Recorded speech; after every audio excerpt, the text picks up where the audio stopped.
The world of music is a captivating paradox. It's a realm where raw talent collides with fame's double-edged sword. It's a world where legends are made, but sometimes those legends burn out too soon.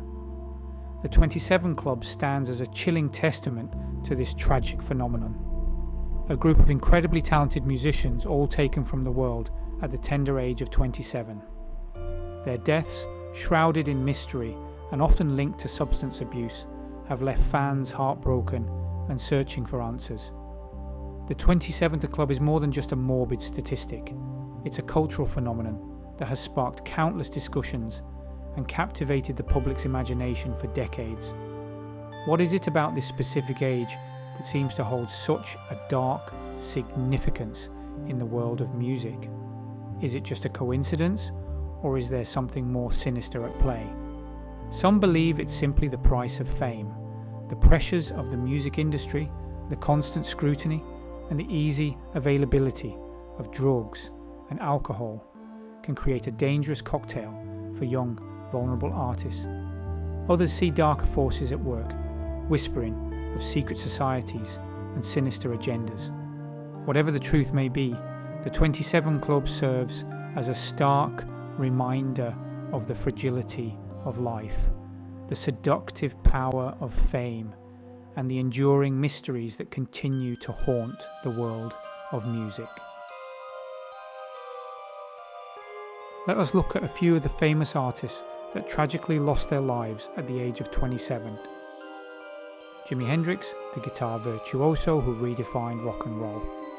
Janis Joplin, the queen of psychedelic soul. Jim Morrison, the enigmatic frontman of The Doors. These legends all died at 27, within a few years of each other. Hendrix was found dead in a London flat in 1970. Officially, he died of asphyxiation due to a drug overdose. Joplin died a month after Hendrix, from a heroin overdose. Morrison died in Paris in 1971, officially of heart failure. And then there's Rolling Stones guitarist Brian Jones, found dead, floating in the swimming pool of his country manor. Their death sent shockwaves through the world, leaving an irreplaceable void in music.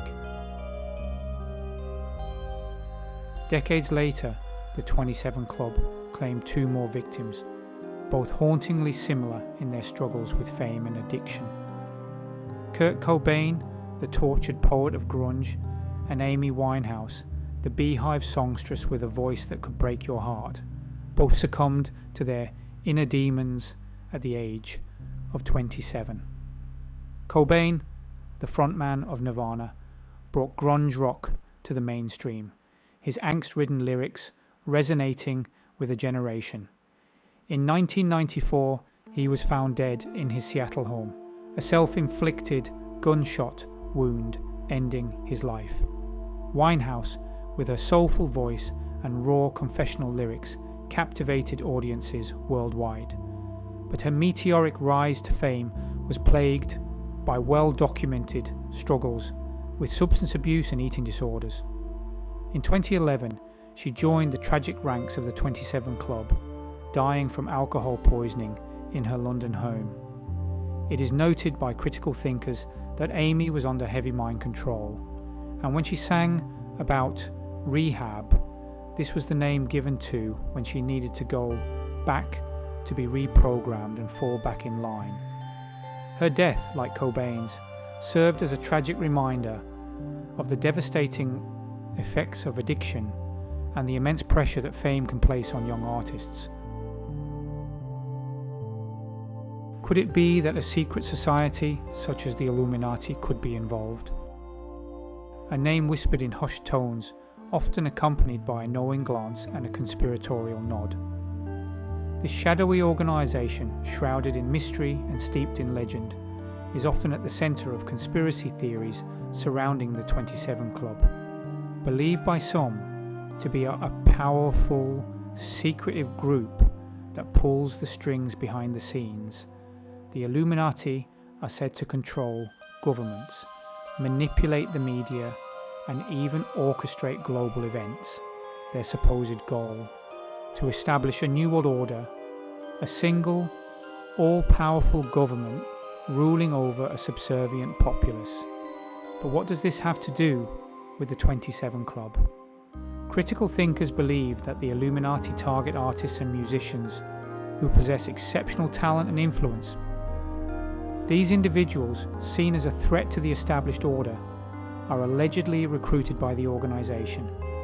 If they refuse to cooperate, they are eliminated, their deaths staged to look like accidents or suicides.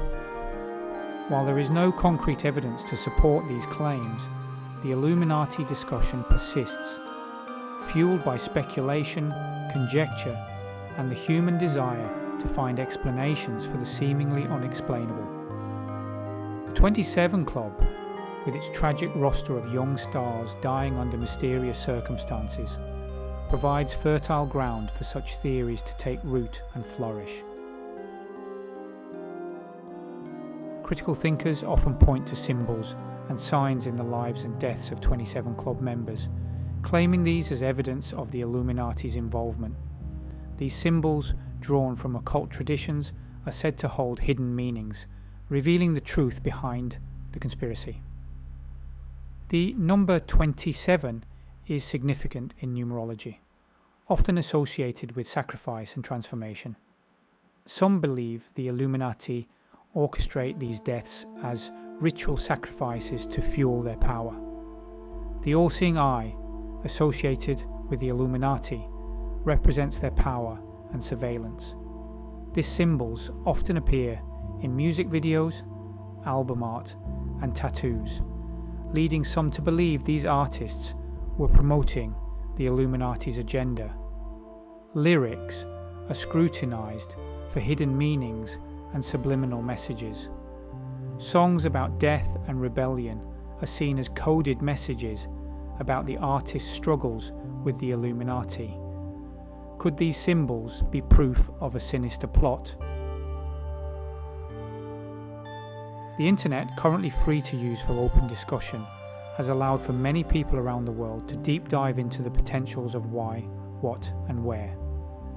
And the 27 Club is no exception.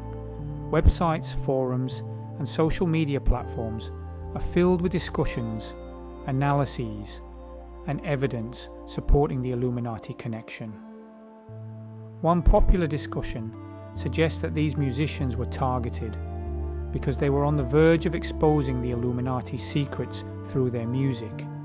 Their deaths, therefore, were a way to silence them before they could reveal the truth. Others believe that these artists were sacrificed to appease a demonic entity, with the Illuminati using their deaths to gain power and influence. Some theories even go so far as to claim that these musicians are not actually dead, but are living in hiding, having made deals with the Illuminati to fake their deaths in exchange for freedom from the pressures of fame. While these theories may seem far-fetched to some, they hold a powerful allure for others. The desire to find meaning in tragedy, coupled with a distrust of authority and a fascination with the unknown, creates a fascinating opportunity to research, connect the dots, and try and figure out just what is going on. The official causes of death for the 27 Club musicians, while often disputed, have often been attributed to drug overdoses, accidents, or suicide. Many experts argue that the 27 Club phenomenon is simply a statistical cluster, a tragic coincidence with no deeper meaning. They point out that the music industry, with its high-pressure environment and easy access to drugs and alcohol, can be a dangerous combination for young, vulnerable artists. The pressures of fame, the constant scrutiny, and the temptations that come with success can take a toll on mental and physical health, leading to substance abuse, depression, and other risky behaviours. The live fast die young ethos, often celebrated in rock and roll culture, can inadvertently glorify self-destructive behaviour and contribute to the perception that these artists were destined for an early demise? Or is this just a simple excuse to hide what is really going on? There are clues everywhere that point to a secret organization. Occult symbolism can be found in almost all major music videos, concerts, merchandise, and album covers. But what does it mean? Is all this mere coincidence, or is it in fact a secret message from our favourite pop stars? Are they trying to tell us something that we should know about the darker side of the music industry?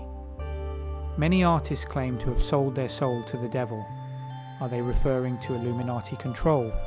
What is their interest in the music business? Well, one thing is for sure, music is extremely powerful. It's been documented for thousands of years that music has power on the human mind. For instance, around 400 BC, the philosopher Plato commented that music gives soul to the universe, wings to the mind, flight to the imagination, and life to everything. Most pagan, pre-Christian cults had elaborate music and dance as part of their ritual worship. For some festivals, they used drums, horns, strings, and choirs to whip their followers into a frenzy. Drugs and human sacrifices were also a part of some pagan cults. Are these practices prominent in the rockstar lifestyle because secret forces are trying to popularize their ancient practices?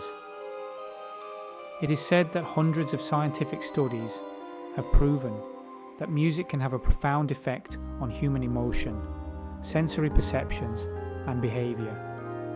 In 1839, Heinrich Wilhelm Dove made a fascinating audio discovery when he uncovered the strange phenomenon of binaural beats, special frequencies in music which affect how our brains behave and consequently our mood. More recently, studies have shown that our perception of the external world is directly affected by musical rhythm, because our brain's waves become synchronized with the auditory beats. What's most intriguing about some studies is they demonstrate how, when people think and move in synchronicity, they are more likely to perceive the world in synchronicity.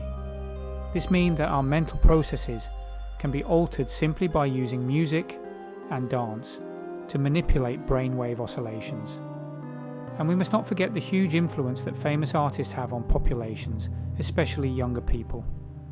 One of my favourite authors and researchers, Mark Devlin, has written numerous books on how music is used to control society. I highly recommend you check them out. And what about visual media, such as television and movies?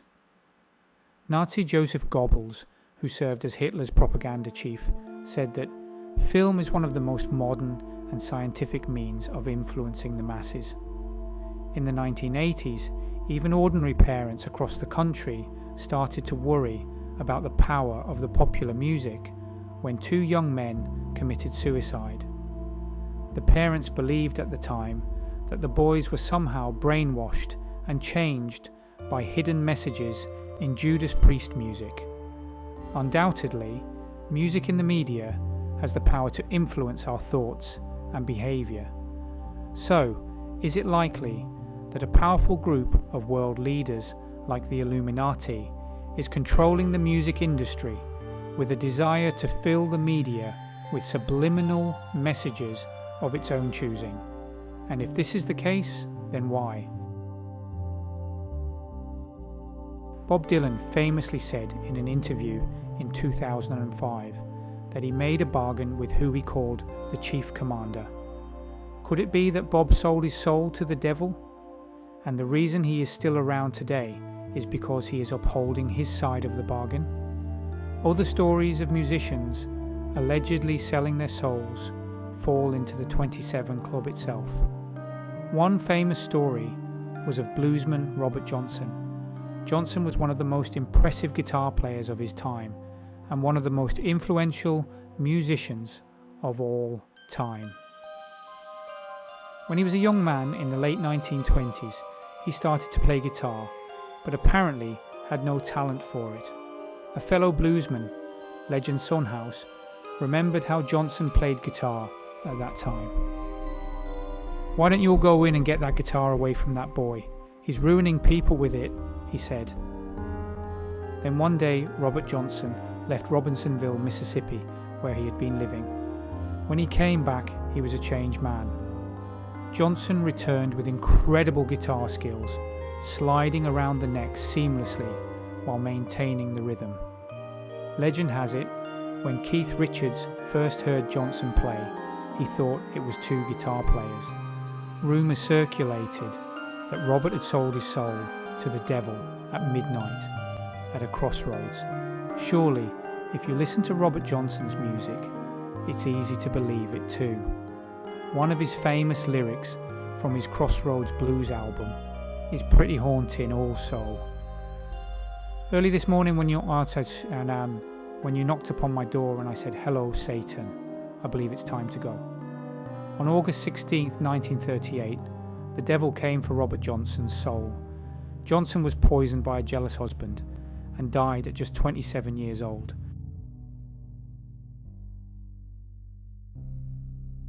Even with the mysterious deaths and lingering questions, how does this connect to a secret group of elites?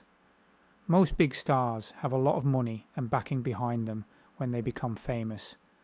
The old joke is that bands sell their souls to the devil to gain such success and adulation. Is there some truth to this? In exchange for fame and fortune, do these stars have to agree to be pawns of and toys to this secret elite? Do bankers and royal families secretly control our culture? Do they sacrifice some stars to retain their power and control? What do you think? Is there a sinister secret society running the world and manipulating pop stars for their dark needs? Tell us in the comments below.